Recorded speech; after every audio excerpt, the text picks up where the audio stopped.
Hello दोस्तों, स्वागत है आपका अपने चैनल उपेंद्र मैथ में। आज हम लेकर आए हैं बेसिक साइंस इंजीनियरिंग का पार्ट 2। इससे पहले हमने पार्ट 1 का वीडियो करा दिया है। पहले पार्ट 1 आप देखिएगा, उसके बाद पार्ट 2 देखिएगा, आपको अवश्य समझ में आएंगे। यदि आप ELP की तैयारी करते हो या फिर टेक्नीशियन ग्रेड 1 की तैयारी करते हो तो यह वीडियो आपके लिए बहुत ही हेल्पफुल होगा, क्योंकि इस टॉपिक से आपके ELP सेकेंड स्टेज में और टेक्नीशियन ग्रेड 1 में प्रश्न अच्छे से पूछे जाएंगे। आपको पता है कि ELP में जो आपका बेसिक साइंस और इंजीनियरिंग से लगभग 40 प्रश्न पूछे जाएंगे, तो आपको याद करना अति आवश्यक है। इसके अलावा यदि आप रेलवे की कोई भी एग्ज़ाम की तैयारी करते हो, जैसे आपका NTPC हो गया, ग्रुप डी हो गया, या RPF कांस्टेबल हो गया, JEE हो गया, तो आप हमारे चैनल को सब्सक्राइब कर लें, बेल आइकन को प्रेस कर लें, ताकि हम जो वीडियो डालें उसकी नोटिफिकेशन आप तक सबसे पहले पहुँच जाए।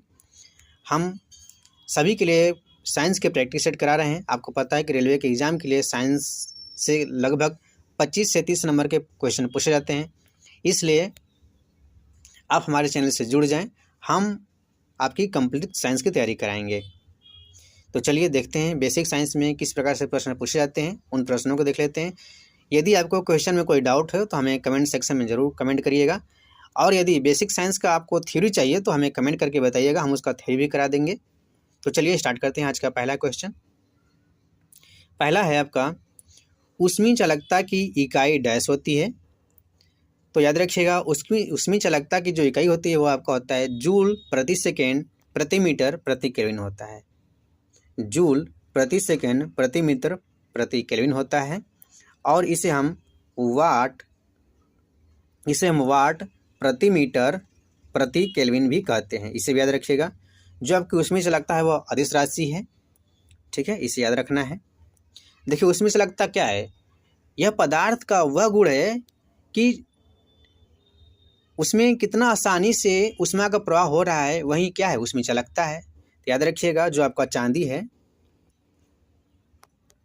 चांदी की ऊष्मीय चालकता सबसे अच्छी होती है और विद्युत चालकता भी अच्छी होती है, इसे आपको याद रखना है।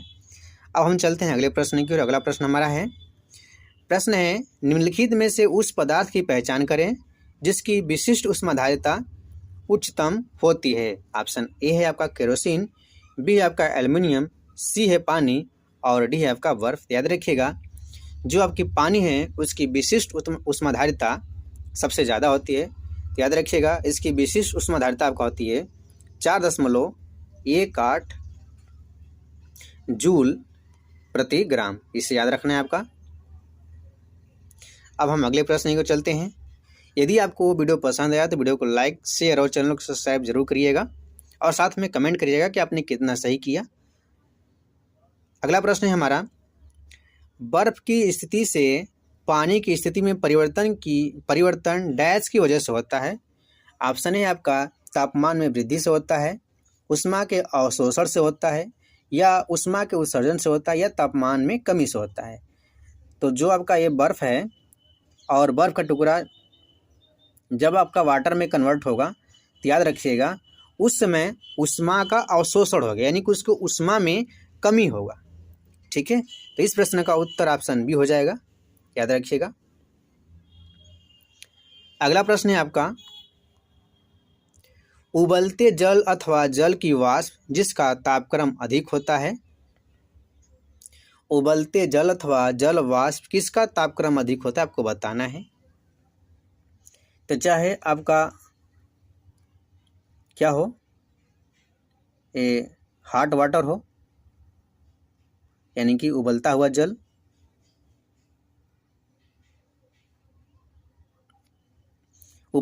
हो, चाहे आपका वाष्प हो, ठीक, दोनों का तापमान क्या होता है, सेम होता है, ठीक है। दोनों का तापमान सेम होता है, यानी कि किसी का भी तापमान अधिक नहीं होगा, ठीक है। दोनों का तापमान क्या होगा, सेम होगा। कितना होता है, याद रखिएगा, उबलते हुए जल का तापमान होता है 100 डिग्री सेंटीग्रेड, और वाष्प का तापमान भी होता है, जो जल वाष्प होता है उसका भी तापमान 100 डिग्री सेंटीग्रेड होता है, ठीक है। इसके अलावा जो भी हम एनर्जी देते हैं वह क्या करता है, उस पानी को वाष्प में बदलने में खर्च हो जाता है, इसलिए उस जो पानी का तापमान नहीं बढ़ पाता है, ठीक है। याद रखिएगा, दोनों का तापमान सेम होता है। इस प्रश्न का उत्तर ऑप्शन सी हो जाएगा। अगला प्रश्न है आपका, एक ही धातु की बनी दो वस्तुओं की ऊष्माधारिताओं में अनुपात 3:4 का अनुपात है। उसके द्रव्यमानों में अनुपात आपको बताना है। फार्मूला होता है C बराबर MS, यानी कि जो आपका ऊष्माधारिता होता है वह MS डेल्टा T पर निर्भर करता है। तो जो C है वह M के समानुपाती है, यानी कि ऊष्माधारिता बढ़ेगा तो उसका क्या होगा, जो ऊष्माधारिता का अनुपात होगा वहीं द्रव्यमान का भी अनुपात होगा, यानी कि C1/C2 बराबर आपका M1/M2।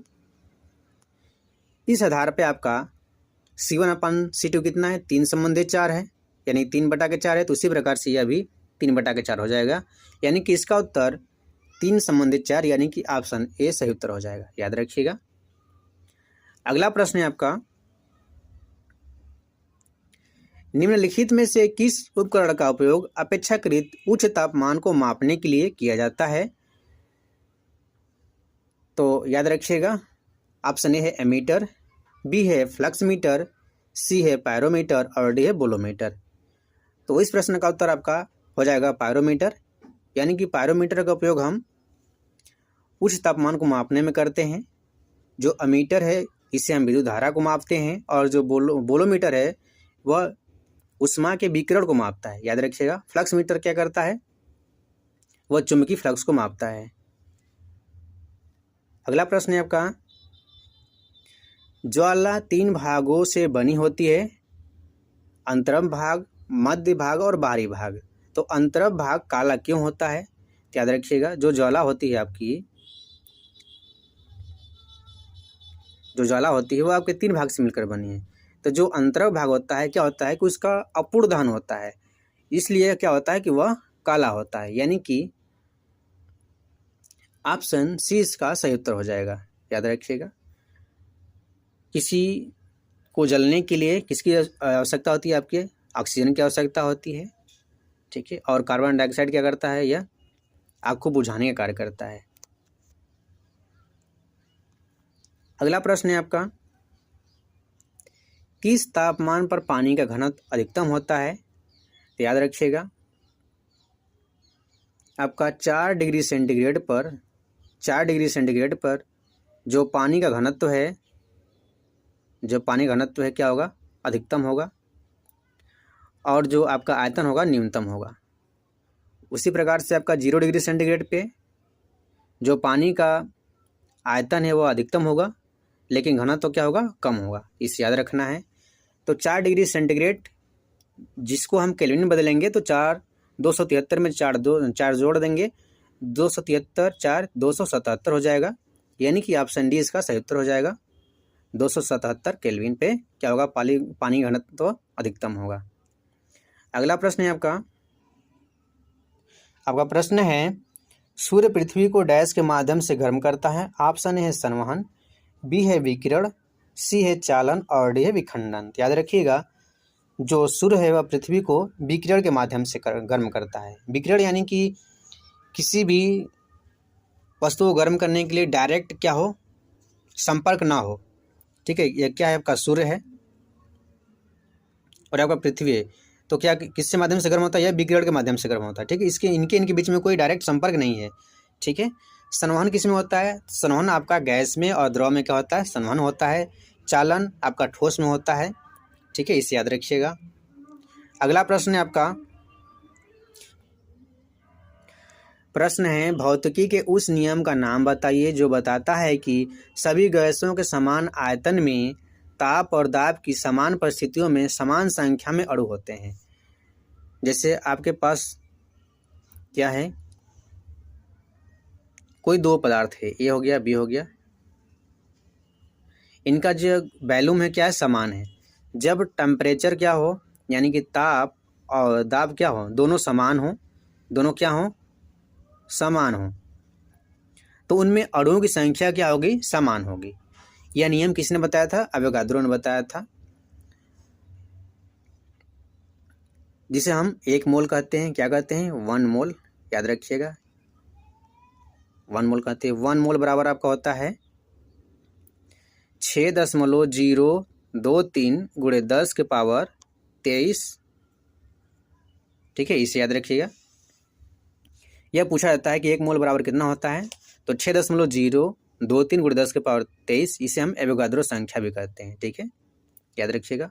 अगला प्रश्न है आपका, 2 निकायों के बीच तापमान में अंतर 30 डिग्री सेंटीग्रेड है, डिग्री फ़ारेनहाइट में इसका अंतर आपको बताना है। तो हम आपको बताते हैं कि जब भी तापमान में अंतर बताए तो हम आपको एक तरीका बता देते हैं शॉर्टकट, उसे याद रखिएगा, एग्जाम में आपको बहुत ही हेल्प होगा। जैसे कि यदि 1 डिग्री सेंटीग्रेड आपका तापमान में अंतर है, यदि आपसे पूछे केल्विन में तो 1 डिग्री केल्विन होगा। यदि 1 डिग्री सेंटीग्रेड आपका अंतर है तापमान में, तो यदि आपसे फ़ारेनहाइट में पूछे तो 1.8 फ़ारेनहाइट हो जाएगा, इसे याद रखिएगा। और आपसे पूछे कि 1 डिग्री सेंटीग्रेड तापमान में अंतर है और पूछे आपसे र्यूमर में, तो 0.8 र्यूमर यह हो जाएगा। तो इसे आप याद रखिएगा। इससे क्या होगा कि आप आसानी से क्वेश्चन को कम समय में कर पाएंगे। तो आपसे पूछा गया है कि फ़ारेनहाइट में, तो हम 1.8 से 30 में गुणा कर देंगे तो 18 × 54, यानी कि दशमलव से आपका 0 कट जाएगा, आपका आ जाएगा 54 डिग्री फ़ारेनहाइट अंतर हो जाएगा। इसका उत्तर ऑप्शन बी सही हो जाएगा। ठीक है, याद रखिएगा। जैसे 30 × 1.8 करेंगे तो 18 × 54, 1 0 हो जाएगा, दशमलव लगाएंगे तो आपका 0 कट जाएगा, यानी कि 54 डिग्री फ़ारेनहाइट आ जाएगा। अगला प्रश्न है आपका,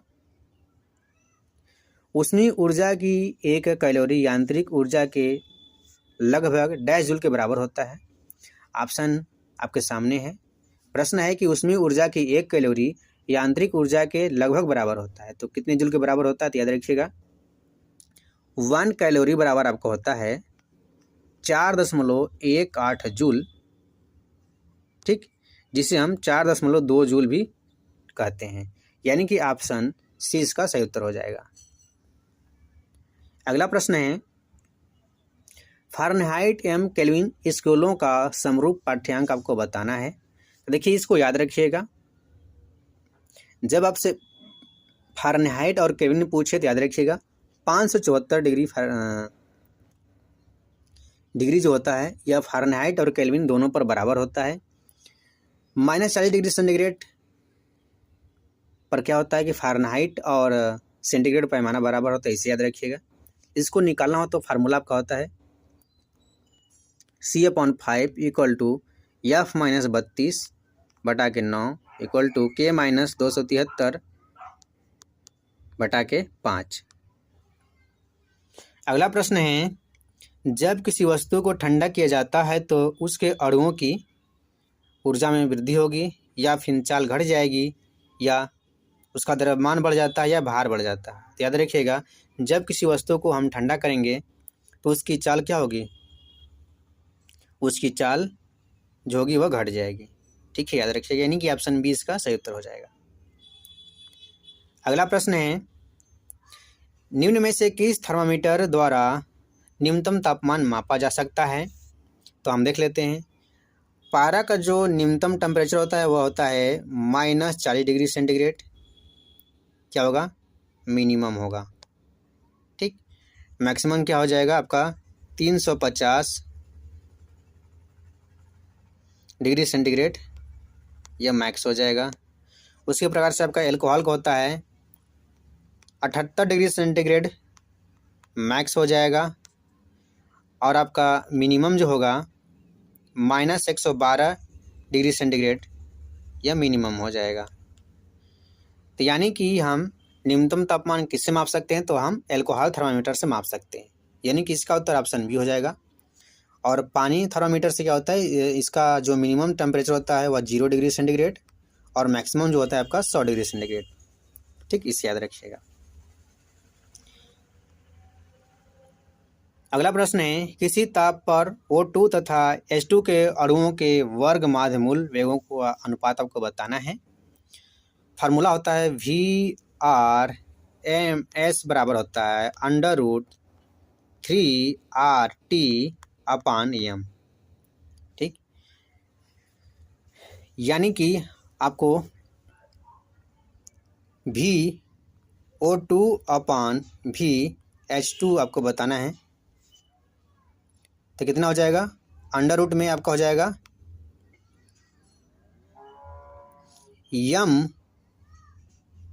MO2 बटा के H2 हो जाएगा। ठीक, अब हम देख लेते हैं, यानी कि हमने क्या देखा था, तो V आपका O2 जो था VO2 अपान VH2 बराबर अंडर रूट में आपका था MH2 बटा के MO2 हो जाएगा, क्योंकि व्युत्क्रम में था। ठीक है, तो हम देख लेते हैं, जो कि H2 का जो द्रव्यमान होता है कितना होता है, वह हो जाएगा आपका 2। ठीक, और जो O2 का अणु भार हो जाएगा वो आपका हो जाएगा 8 दूना 16 दूना 32 हो जाएगा। काटेंगे तो ये जाएगा 1, यह जाएगा 16, यानी कि यह आपका आ जाएगा 1/4। ठीक, यानी कि O2 और H2 का जो अनुपात होगा वह आपका 1/4, यानी कि ऑप्शन डी इसका सही उत्तर हो जाएगा। ठीक है, याद रखिएगा। अगला प्रश्न है, रुद्धोष्म प्रक्रम में क्या नियत होता है? तो याद रखिएगा, रुद्धोष्म प्रक्रम में आपका ऊष्मा जो होता है नियत रहता है। प्रश्न है, पानी के लिए त्रिक बिंदु पर तापमान कितना होता है? तो पानी के लिए त्रिक बिंदु पर तापमान जो आपका होता है वह 273.16 केल्विन होता है। यदि आपसे डिग्री सेंटीग्रेड पूछे तो याद रखिएगा 0.01 डिग्री सेंटीग्रेड। ठीक है, अगला प्रश्न है, घड़े का पानी निम्न में से किस घटना के कारण ठंडा रहता है? ऑप्शन ए है वाष्पीकरण, बी है संघनन, सी है ऊर्ध्वपातन और डी है वाष्पीकरण और संघनन दोनों। ठीक है, तो जो आपका घड़ा होता है, याद रखिएगा, जो घड़ा होता है इसमें क्या होता है, ये मिट्टी का बना होता है, इसमें छोटे छोटे छिद्र पाए जाते हैं। ठीक है, तो जैसे ही तापमान बाहर का ज़्यादा होगा तो क्या होता है, इसमें जल के कण क्या होंगे, वाष्पित होते हैं। क्या होते हैं, वाष्पित होते हैं। जब वाष्पित होंगे तो क्या होगा कि जो जल के कण हैं वह जो मतलब कि एनर्जी लेते हैं, वह अंदर के जल से उष्मा लेते हैं, जिससे क्या होता है कि अंदर का उष्मा कम हो जाती है, जिससे क्या होता है जल ठंडा हो जाता है। ठीक है, तो वह किसके कारण होता है, वाष्पीकरण के कारण होता है।